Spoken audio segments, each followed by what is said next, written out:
I think the major problem seems to be financing for these developing countries who are so vulnerable to climate change.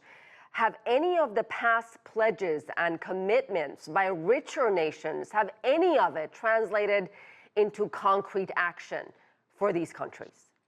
Well, they have in the sense that renewable energy is far cheaper than it was even a decade ago. The cost of solar, for example, have fallen 90%. So you see countries like India making very large deployments of solar energy, but these countries need more help. There's no question about it. How do you turn these words and promises into concrete action when there's no enforcement or no mechanism to follow through with these pledges? It's difficult, and it's not helped by Donald Trump's remarks yesterday. I want to hasten to add that most Americans support clean energy. They believe in science, technology, and innovation. The U.S. has been a global leader in these issues for a century, and I do not believe that President Trump's remarks reflect the views of most Americans or of most of the world. The way we're going to deal with this problem is to create new, cheap, affordable technologies that can help power the world. And the U.S. can continue to play a role with our private sector in that. China deserves real credit for its very large investments in clean energy, including electric vehicles, electricity storage, and other innovations. So I think we can create the technologies to deal with this problem.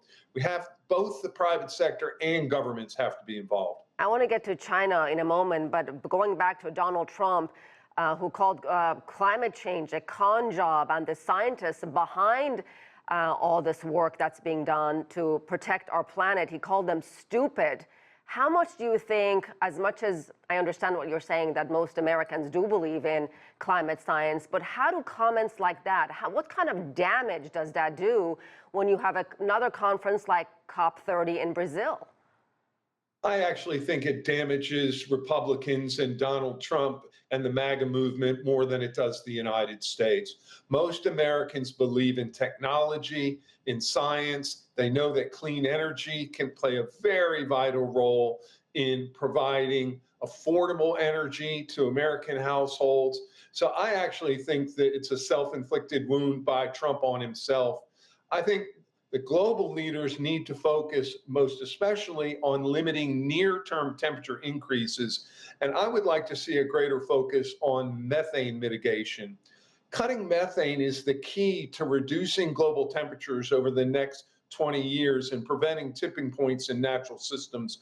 Here in New York, where I am at the UN, we are increasingly hearing that nations are focused on reducing not just CO2, but methane and other pollutants to prevent the worst of climate change impacts. Let me finally finish with China, Paul. As you mentioned, China has made tremendous contributions and set ambitious climate goals, achieving carbon neutrality by 2060, peaking carbon dioxide emissions before 2030. It has invested heavily in green technologies like solar and wind, along with electric cars. What are some of the lessons other countries can learn from China when it comes to climate change?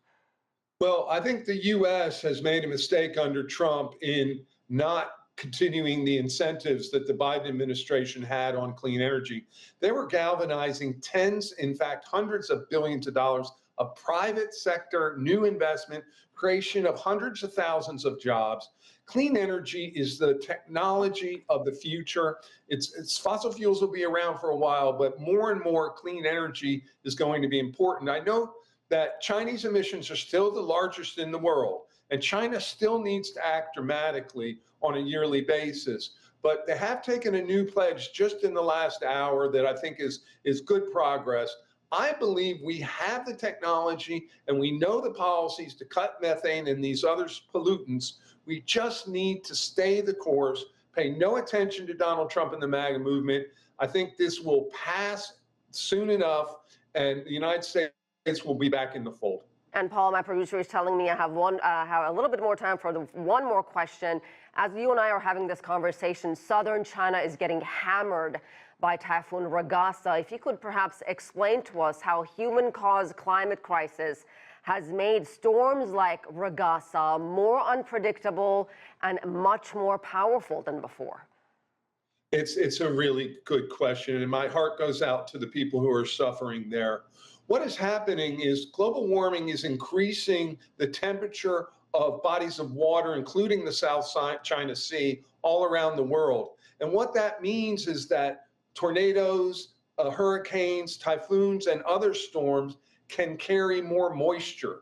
And that means that they're more powerful, particularly more precipitation and huge amounts of rainfall. We're talking about 30 inches in a matter of 24 hours or 48 hours that are devastating to communities. And we need to limit these temperatures to protect public safety and prevent these disasters that are already hurting Americans, Chinese, and people around the world. Such an important conversation. Paul Bledsoe, thank you for your expertise.